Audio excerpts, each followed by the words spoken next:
So ayan mga pre, no, magandang araw po sa inyo. At yun na nga, no, kasama po natin ngayon si Daddy Frankie kasi ano po ngayon, house blessings po ng para kay Oliver, no, sa pabahay nila kay Oliver. At ito nga ngayon, makakausap po natin. May mga itatanong lang naman po ako sa nangyayari po, no, dito sa ano na to, house blessings po ni Daddy Frankie. First, kasama po natin si Pigwa. Yes. Hello po, Pigwa Official, no? Pigwa Official, ayan. So, ayan. Pakilala ka muna, Lods. Saan to po galing? Mukhang layo mo pa eh. So, galing po tayo from South pa. Ayan, bumiyahe tayo para dito.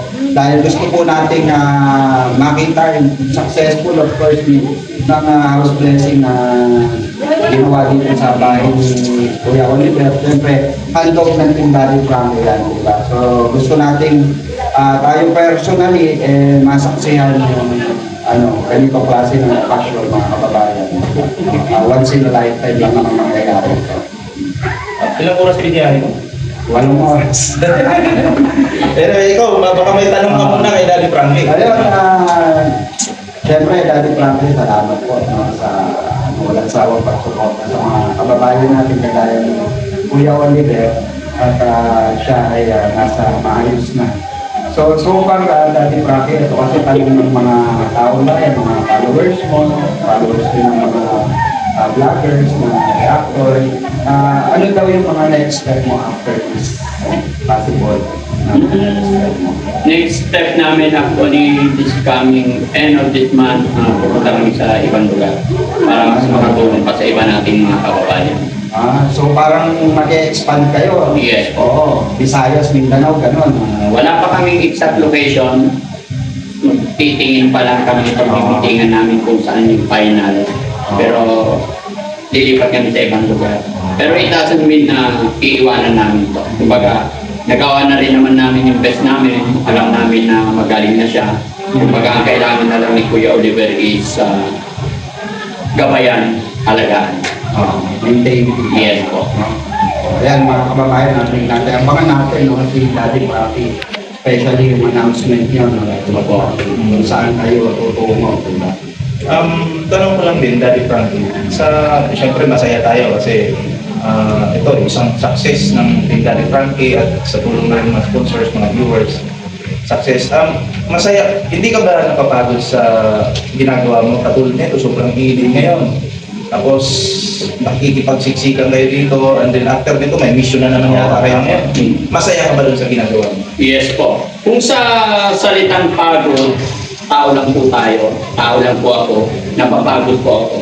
Pero the way po na yung mga pinagpapaguran ng Team Daddy Frankie, nakikita natin na nagsasuccess, siya rin naman nawawala yung pagod.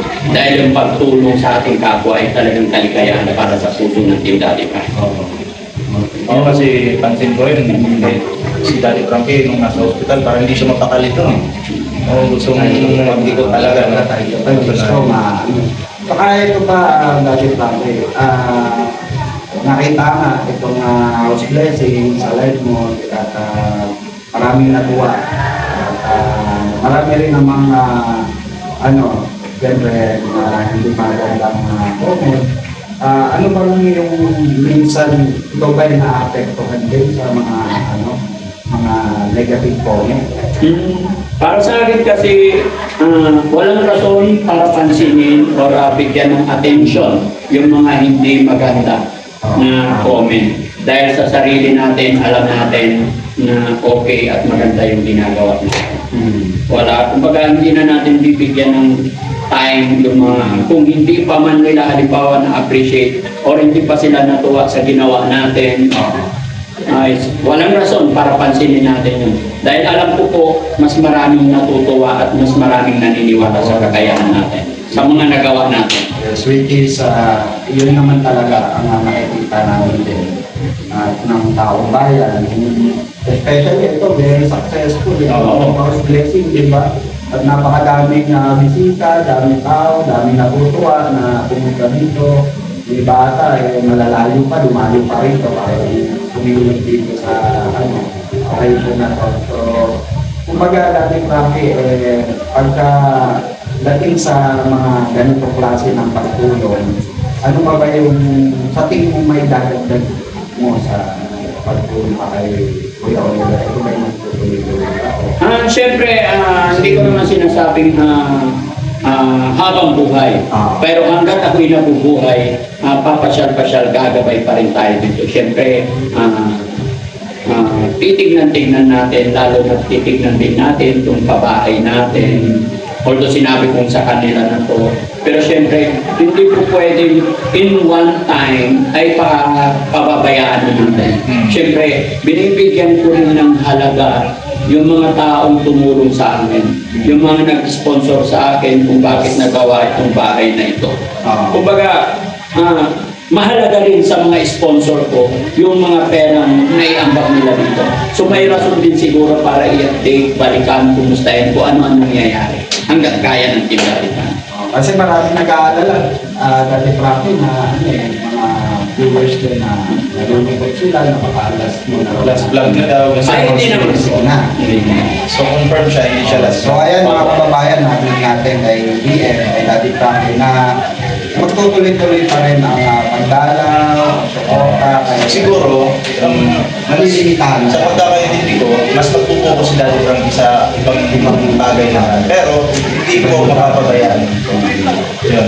Kasi syempre, limitado lang po yung oras nila. Diba? Ngayon, okay na may bahay si Oliver, magaling na. So, it's time na siguro na, alam mo yun, maghanap ng ibang Bayan. Anyway, Daddy Frankie, kasi nandito kayo ngayon, di ba? Kakatapos lang ng house blessings. Ngayon ba, may mission pa kayo ngayon? Sa ngayon, meron pa kami pupuntahan isa. Kasi yung lola na bibigyan natin ng bahay, kubo, kung yan ang magkakanda kami. Kung kaya ng budget namin, bibigyan namin. Mga kailan kaya to possible na ipalabas Daddy Frankie para makapangan ng ating mga kababayan? So, sa ngayon, hindi ko pa alam kasi sa dami ng videos namin, yung mga editor ko ang makakasagot yan. Kasi sa akin talaga pagod na ako. Pag na-shoot namin, pinabayad ko na sa mga editor. Yan, sila na lang nagsasabi kung kailan ilalabas. Pero hindi po tatagal sa 2 to 3 days yan lalabas. So, ikaw ba, eto kasi, ako personally, Daddy Frankie, gawin kita pag tinitignan kita. Para kang walang kapaguran eh.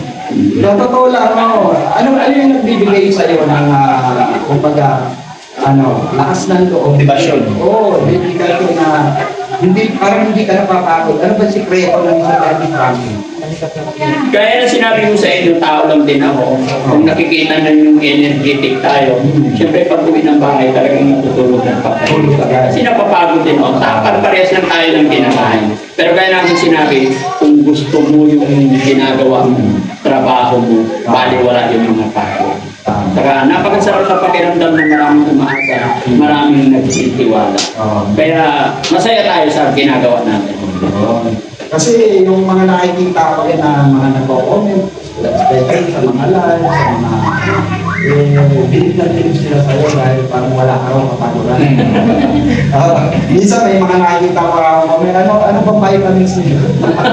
Tsaka ito, masingit ko lang ito kasi nababasa ko nito sa mga sa mga comments sa akin. So hindi man sila supported talaga sila.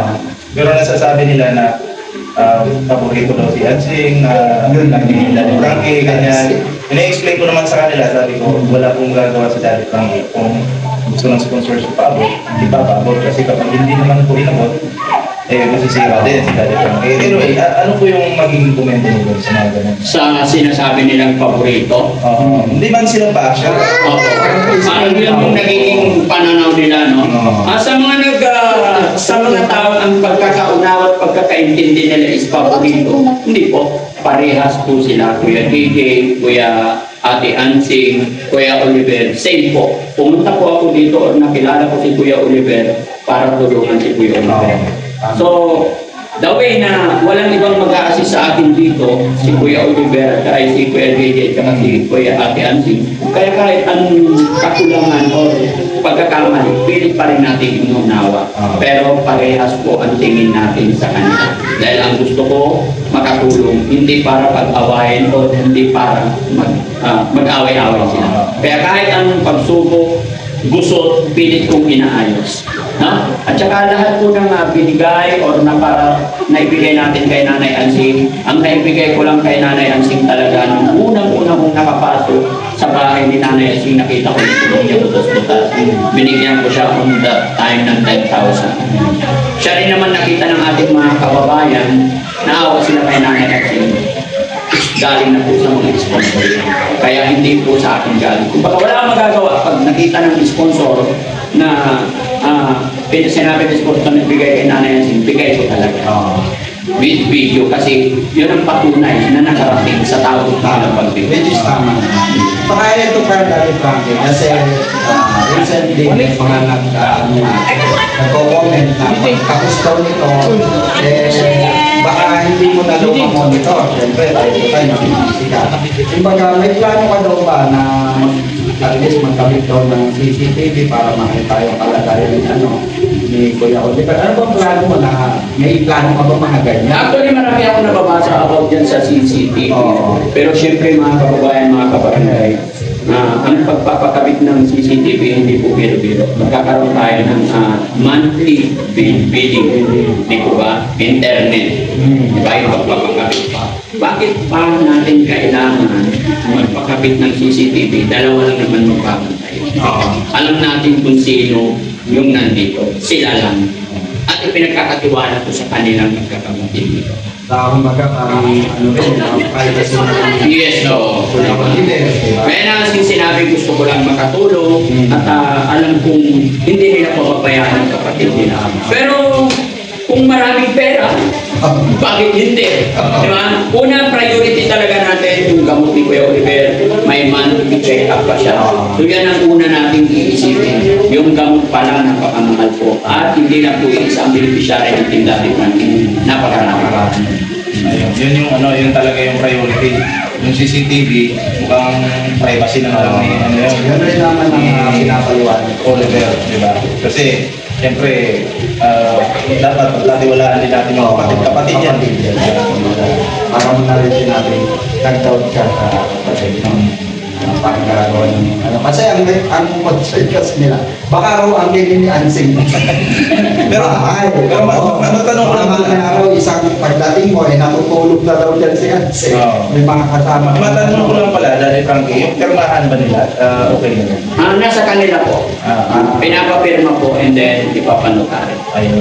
Yan na, mga kababayan natin. Wala pong pwedeng umangkin, hindi kasi may kasulatan. Makampante na Kasi- po kayo. Kasi baka iniisip nila, matulad nung tinutulungan ni Daddy Frankie noon, pinabahayan ng iba na yung tira, yung matanda na sa labas na. Na-viral din. So, pero I think dito hindi naman po mangyayari yan kasi Panindihan ka naman silip-silip lang. Kuya Oliver, di ba? Okay, yun lang, yung aking katanungan. Ikaw, may dagdag ka pa ba? Ayun, any last word from for fans natin Sa lahat ng mga tagapanood natin, maraming salamat po sa tiwala, suporta sa Team Daddy Frankie, sa mga kagaya ng mga kaibigan ko. Enjoy lang po tayo. Magkaisa po tayo. Tiwala sa isa't isa. At salamat kay Sir. Salamat po. Salamat kay Boy Man, Mars, magandang cameraman namin dyan. Kay Madam, kay Sir. Thank you so much and God bless po. Bye-bye guys. And thank you.